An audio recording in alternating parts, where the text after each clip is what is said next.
तेरी, मुझे तेरी जुस्तजू है, मुझे है तलाश तेरी, मुझे तेरी जुस्तजू है, मुझको तेरी तमन्ना, मुझे तेरी आरज़ू है, मुझको तेरी तमन्ना, मुझे तेरी आरज़ू है। किस काम का ये जीवन,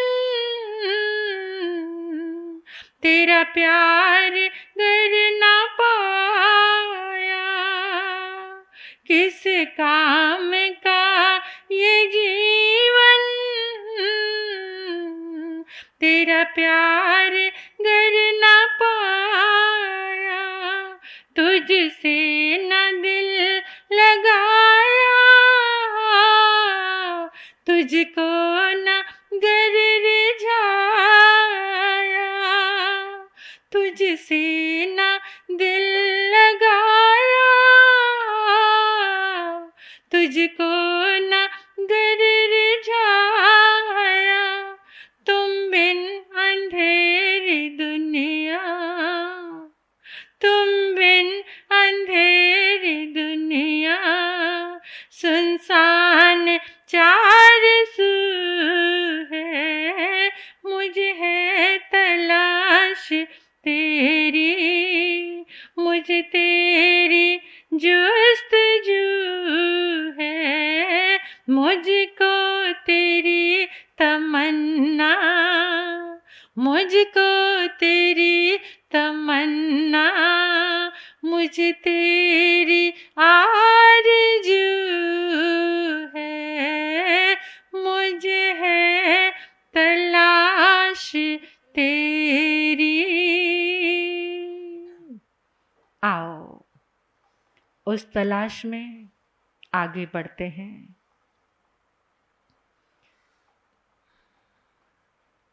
मंगल भावना आप सभी के लिए बहुत मंगल कामनाएं। वो तलाश है परमात्मा के वर्कशॉप में जाकर। कौन सी तलाश? ये इतना सारा दुख क्यों फैला है संसार में? उस कारण को ढूंढना सबसे जरूरी है, और वो परमात्मा की प्रयोगशाला में मिल रहा है। सर्वत्र जहां जहां भी हम देखेंगे, सारा दुख कर्म के कारण है, लेकिन हम दूसरों को ही दोषी मानते रहते हैं।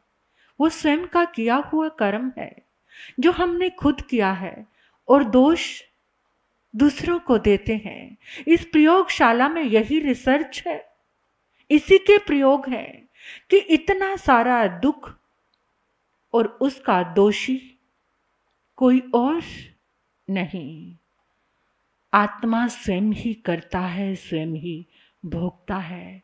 अप्पा कथा विकताए दुहानिये चे सुहानी।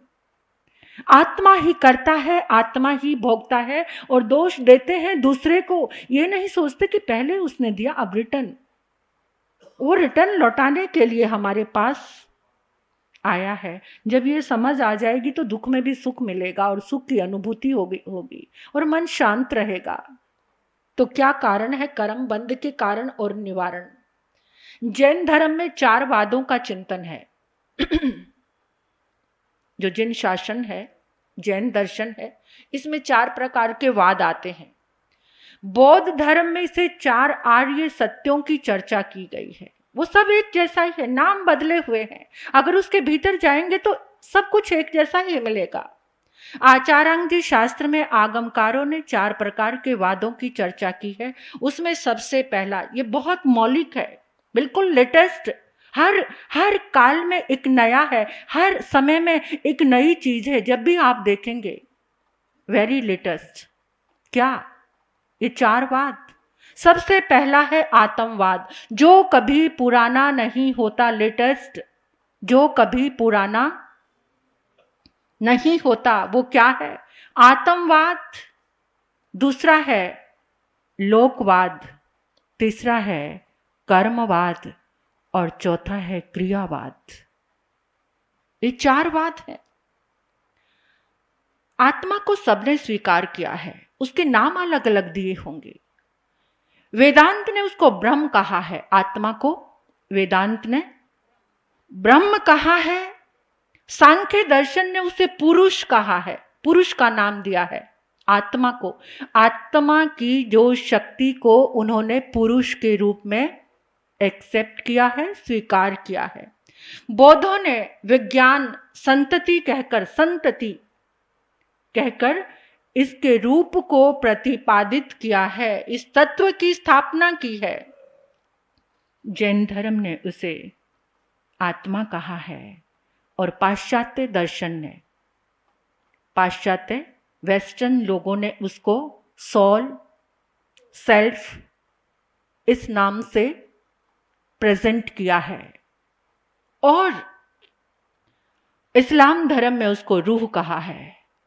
यानी आत्मा की जो विद्यमानता वो हर जगह स्वीकार की गई है कि आत्मा है।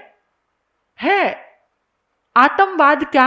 आत्मवाद को जो मानने वाला वो कहेगा कि आत्मा की उपस्थिति है। आप सभी मानते हैं आत्मा है, तभी आप ये सिर हिला रहे हैं। किसकी शक्ति से? ये जो आंखें देख रही हैं किसकी शक्ति से? आप जो सुन रहे हैं ये किसकी शक्ति है? आपकी उंगली हिल रही है, ये हाथ हिल रहा है, ये किसकी शक्ति है? यही आत्मा की शक्ति है। ये आत्मवाद को जो स्वीकार करता है। और दूसरा है लोकवाद। अब आत्मा का रूप नहीं है, ये अनुभव की चीज है। जैसे हवा चल रही है, हवा का चित्र खींचकर कोई आपके सामने नहीं दे सकता। फूल में सुगंध है, फूल के अंदर सुगंध की कोई पिक्चर निकाल सकता है, कोई तस्वीर निकाल सकता है सुगंध की? जैसे गुब्बारा है, बैलून है, उस बैलून में हवा भरी और वो ऊपर फूल गया और उड़ गया, उसका वेट है। जैसे आप वेट करके देखिए, गुब्बारा फुलाकर वेट करेंगे और बिना फूले गुब्बारे का वेट करेंगे तो सेम ही आएगा, लेकिन फिर भी वो उड़ गया, हवा उसमें भरी, क्या उस हवा की कोई पिक्चर निकाल सकता है? ऐसे ही आत्मा अरूपी है, इसको अनुभव किया जा सकता है। कब? जब ये औदारिक शरीर मिलता है, ये देह मिलती है, तो इसमें आत्मा की का वास है, ये अनुभव की। जो तिलमाही तेल है, जो चकमक में आग, तेरा साईं तुझ में जाग सके तो जाग। जैसे तिलों के बीच में तेल है, जैसे दूध के अंदर घी है, दूध में, लेकिन उसका एक प्रोसेस है, उस प्रोसेस से गुजरना पड़ेगा दूध को, तभी घी प्राप्त हो सकता है। तो इसी तरह से ये इस देह में आत्मा विद्यमान है, उसको जानने के लिए आपको तप, त्याग, संयम का एक प्रोसेस तैयार करना पड़ेगा, तभी आप उसकी अनुभूति, दूध को जमाया, जामुन लगाया, उसको एकाग्र कर दिया। ये एकाग्र शक्ति जब तीनों योगों में आएगी, और उसके बाद वो जब दही बन गया तो उसको क्या किया? उसको मत दिया, बिलोया, फिर क्या निकला? अभी भी उसके अंदर कमी है, उसको तपाना पड़ेगा घी बनाने के लिए। उसको जो उसमें वेस्ट है उसको निकालना पड़ेगा। छिद्दी क्या? वो वेस्ट है। उस वेस्ट को निकालने के बाद फिर क्या बनेगा? ऐसे ही इस आत्मा के जागरण के लिए एक पूरा प्रोसेस है। उस प्रोसेस से गुजरने के बाद ही इसकी अनुभूति हमें हो सकती है। और दूसरा है लोक। ये बहुत इंटरेस्टिंग है। अभी जब ये कर्म विज्ञान समझ आएगा ना, तो आपको हर कार्य करते हुए लगेगा कि अनावश्यक भी हम कितने कर्म का बंधन कर रहे हैं जिसकी आवश्यकता नहीं है। जिस कार्य की हमें आवश्यकता नहीं है, हम मनोरंजन के लिए कर रहे हैं, केवल अपने आप को बहलाने के लिए कर रहे हैं, तो उसकी आवश्यकता नहीं है। दूसरा है लोकवाद। लोकवाद रूपी है, आत्मा क्या है? अरूपी है। और दूसरा लोक जिसमें हम रह रहे हैं, लोक कितने हैं? लोक का नक्शा देखा होगा ना, जो हाथ जैसा बना होता है। 3 लोक हैं, है ना? 3 लोक हैं। तो ये लोक हमें नजर आ रहा है ना, जिसमें हम रह रहे हैं। और आत्मा क्या है? अरूपी है। लोक क्या है? रूपी है। फिर ये दोनों कैसे रह सकते हैं? रूपी और अरूपी को जोड़ने वाली शक्ति क्या है, जो ये इकट्ठे रह रहे हैं? तो परमात्मा कहते हैं कि इसको जोड़ने वाली शक्ति जो है कर्म है। कर्म से ये जुड़े हुए हैं, कर्म से ये जुड़ गए। अब कर्म आने लग गए, क्योंकि रूपी और अरूपी कर्म के कारण इकट्ठे हो गए। रूपी ये शरीर है और अरूपी आत्मा है, ये दोनों मिल गए। और फिर क्या शुरू हो गया? कर्म के कारण ये दोनों जुड़े हैं। आत्मा आप सुनते आ रहे हैं, आत्मा निर्लेप है, निरंजन है, निर्विकार है, उसका कोई रूप नहीं, वो हल्की है, उसका स्वभाव ऊर्ध्व गमन करना है, उसका स्वभाव डूबना नहीं है। लेकिन फिर वो डूब क्यों रही है? इतने कर्म के बंधन कैसे आ रहे हैं? क्योंकि उसका रूपी के साथ संयोग हुआ। किसने संयोग कराया? कर्म ने। आपने कर्म किया, कौन सा शरीर का कर्म किया? पशु योनि में जाने का। वो कर्म किया तो शरीर कौन सा मिला? आपने कर्म किया, नारकी के नेरिये का शरीर मिला, आपने कर्म किया, देव का शरीर मिला। लेकिन आत्मा ने जो वो शरीर धारण किया, उसके साथ उसके कर्म का भोग हो रहा है। इस तरह से आत्मा जब ये रूपी और अरूपी कर्म से बंधते हैं तो सिलसिला जारी हो जाता है कर्म का। अब कर्म को खत्म करने वाला और कर्म को बांधने वाला तत्व कौन सा है? ये 4 वाद आपने सुने हैं, तो उसमें चौथा आ गया क्रियावाद। जो हम क्रिया कर रहे हैं, किससे? मन से, वचन से और काया से। अब क्रिया होती है तीनों योगों के द्वारा, और जब क्रिया सम्यक होती है तो कर्म रहित होती है ये आत्मा, और जब क्रिया मिथ्या होती है तो ये आत्मा कर्म के सहित हो जाती है, कर्मों के बंधन में आ जाती है। अब हमें ये जानना है कि कर्म कितने प्रकार के हैं और कौन से कर्म हैं, कौन से कर्म से कैसा कैसा बंधन होता है। कर्म प्रकृति, इसको आगमकारों ने कहा है कर्म प्रकृति। प्रकृति मीन्स स्वभाव, नेचर। नीम का पेड़ है, उसका स्वभाव क्या है? नीम के पत्तों का। करेले का स्वभाव क्या है? कड़वा है। उसको कितना भी आप मीठा करने की कोशिश करें, वो कड़वा ही रहता है। और गुड़ का स्वभाव मीठा है। इसी तरह से हर कर्म का अपना एक स्वभाव है, जिसको हमारे आगमकारों ने कर्म प्रकृति कहा है। कर्म की कितनी प्रकृतियां हैं? पहला कर्म कितने हैं पता है आपको? 8 हैं। और आत्मा के गुण कितने हैं? आत्मा के गुण भी 8 हैं। सिद्धों के गुण कितने हैं? क्योंकि वहां पे कोई शरीर नहीं है, केवल सिद्धों के गुण 8 इसलिए गिने गए हैं क्योंकि वहां शरीर नहीं है, सिर्फ आत्मा है। वो आत्मा के गुण कितने हैं? 8 हैं। आत्मा के गुण 8 हैं और कर्म कितने हैं? 8 हैं।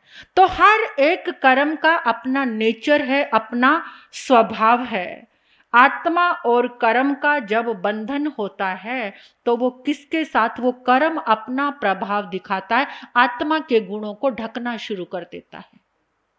एक एक कर्म, जैसे पहला है, पहले का नाम है ज्ञानावर्णीय कर्म। ज्ञानावर्णीय, ज्ञान पर आवरण आना। आवरण, ज्ञानावर्णीय। वर्ण, आवरण मीन्स ढकना। आत्मा का जो ज्ञान का प्रकाश है, ज्ञानावर्णीय कर्म ने आते ही अपना पड़ाव डाला तो क्या कर दिया? आपकी नॉलेज, आपका विवेक, आपकी बुद्धि, आपका ज्ञान, वो सारा का सारा ढक गया। जो ज्ञान था वो भी अज्ञान हो जाता है जब ज्ञानावरणीय कर्म आकर इस आत्मा के गुण को ढक लेता है। वो ज्ञान भी अज्ञान हो जाता है। और जब अंतराय कर्म का स्वभाव क्या है, प्रकृति क्या है, ये जो भी आप कार्य करना चाहते हैं ना, कोई भी कार्य हो नहीं पाता। वो सब का सब अंतराय कर्म आत्मा की शक्ति को ढक देता है। आत्मा का पहला गुण कौन सा है? अनंत ज्ञान। अनंत दर्शन दूसरा है, अनंत ज्ञान। अनंत पहला कर्म कौन सा है? ज्ञानावरणीय। ज्ञानावरणीय ने आके आत्मा के ज्ञान को क्या कर दिया? ढक दिया। ये जितने जितने जो भी कर्म है, ये 8 कर्म आप देखोगे कि कैसे हम कर्म करते हैं, उसका भोग कैसे सामने आता है। बहुत इतना गजब है ये कर्म सिद्धांत कि 8 गुणों को ढकने की शक्ति ये कर्म के अंदर समाई हुई है। उसकी यथार्थ पहचान के लिए हमें पहले कर्मों को जानना पड़ेगा, उनके स्वभाव को। कर्म तो पता चल गए, लेकिन उसका स्वभाव क्या है, उसकी प्रकृति क्या है, उसकी नेचर क्या है। आत्मा ने तो कर्म पुद्गलों को ग्रहण किया, कर्म बंद हो गया, पर उससे आत्मा का कौन सा गुण दबा है? कौन सा गुण दब गया? जो ये 8 गुण हैं। और आप देख पाएंगे कि आपके जीवन में कौन सा गुण दबा हुआ है। और उसके लिए हम क्या करेंगे फिर? जब हमें पता चल जाएगा कि बंद हो गया है, तो फिर कुछ निर्णय करेंगे हम। जब आपको पता चल रहा है कि आप बिजनेस कर रहे हैं, इस काम के करने से मेरा बिजनेस डाउन हो जाएगा, इस काम को करने से मेरा बिजनेस आगे जाएगा, यहाँ डील नक्की करने से मेरा बिजनेस ऊपर जाएगा, तो आप क्या करोगे? वो सारे काम करते हो ना। तो यहाँ अंदर की डील्स के लिए कभी ध्यान है? अंदर की डील्स के लिए कभी ध्यान है कि कौन से कर्म को करने से अशुभ कर्म का बंद हुआ है? ये जानकर फिर हम एक अपने स्वभाव को बदलेंगे। अगर अशुभ चल रहा है, गलत चल रहा है, उस स्वभाव को बदलकर हम कर्म के, क्योंकि कर्म के स्वभाव को देखेंगे, कर्म की प्रकृति को देखेंगे, फिर हम अपने स्वभाव को बदलेंगे, अपनी नेचर को, जो हम कर रहे हैं। इसलिए कर्म प्रकृति का केवल ज्ञान प्राप्त करना ही सब कुछ नहीं है, उस पर काम करना, उसे अपने रोज के जीवन में प्रयोग करके, व्यवहार से जोड़कर, अपना हमारा जो व्यवहार चल रहा है ना लोगों के साथ, सब तरह से व्यवहार में ही तो जी रहे हैं हम। जो हमारा व्यवहार है उसी से कर्म का बंधन हो रहा है। तो उस समय उसमें हम कुछ चेंजेस करेंगे। मुझे तो हो रहा है हर रोज, ये कर्म सिद्धांत कोई मैं पढ़ रही हूं तो हर पल जागरण आ रहा है। जैसे कुछ चीज हमें पसंद नहीं होती ना, उसकी आवश्यकता नहीं है कोई कमेंट देने की, लेकिन फिर भी हम देते हैं, उसी समय कर्म का बंधन। इतना सूक्ष्म है ये, आवश्यकता नहीं है। आप किसी दूसरे की चीज देख रहे, किसी की ड्रेस देखी आपने कमेंट किया तेरी ड्रेस बिल्कुल भी अच्छी नहीं है, इतनी बेकार लग रही है। क्या आवश्यकता थी? क्या आवश्यकता थी? इतना कमेंट आपने उसको नकारा और कर्म का बंधन। आप कहीं गए, सामूहिक भोज में गए, एक तो भोजन करके आते हो और वापस आके कितनी आलोचना करते हो। खा के भी आ गए, पेट भर के आए हैं, फिर आलोचना कर रहे हैं वहां की। उसे प्रसाद समझकर, अगर कभी प्रसाद की आलोचना करते हो, किसी ने मिश्री का प्रसाद दिया, दूसरे वाले ने बादाम की बर्फी बांट दी, तो क्या कहेंगे? इसने तो इतना बेकार प्रसाद दिया है मिश्री का। कहते हो ऐसे? वो क्या है? वो प्रसाद है। जब तुम कहीं भी जाओ, एक दृष्टिकोण लेकर जाओ कि मुझे किसी के भी भोज में जाना, वहां प्रसाद ग्रहण करके आना है। छोटी छोटी चीजों से हम कर्मों के बंधन से बच सकते हैं। ये कर्म का बंधन बहुत जबरदस्त है, सिर्फ तुम्हें ये महावीर के धर्म में मिलेगा, कहीं नहीं मिलेगा। इतनी सूक्ष्मता से एक कदम उठाना जागरण के साथ, जागरण के साथ परमात्मा ने बताया है, कदम को उठाओ, कर्म को देखते हुए। कुछ आवश्यकता नहीं है अनावश्यक दिन भर कमेंट कर करके, दिन भर अपनी प्रतिक्रिया दे दे करके हम कर्म का बंधन कर रहे हैं। इसलिए सर्वप्रथम यही आवश्यक है कि पहले हम कर्म प्रकृति को जाने, कर्म के स्वभाव को जाने, उसी आधार पर अपने जीवन के महल को सुंदर बना सकते हैं, जीवन के महल का, सुंदर महल का निर्माण कर सकते हैं। दुनिया को कब तक तू बंदे अपना कहता जाएगा, दुनिया को कब तक तू बंदे अपना कहता जाएगा, वीर नाम को भूल गया है अंत समय पछताएगा, अरे वीर नाम को भूल गया है अंत समय पछताएगा। 2 दिन का ये चमन खिला है क्या, 2 दिन का ये चमन खिला है, फिर मुरझाए कली कली। ले लो रे कोई प्रभु का प्यारा, ले लो रे कोई गुरु का प्यारा, शोर मचाऊं गली गली, वीर नाम के हीरे मोती, प्रभु नाम के हीरे मोती, गुरु नाम के हीरे मोती, राम नाम के हीरे मोती, मैं बिखराऊं गली गली। ले लो रे कोई प्रभु का प्यारा, ले लो रे कोई गुरु का प्यारा, शोर मचाऊं गली गली, मैं शोर मचाऊं, शोर मचाऊं।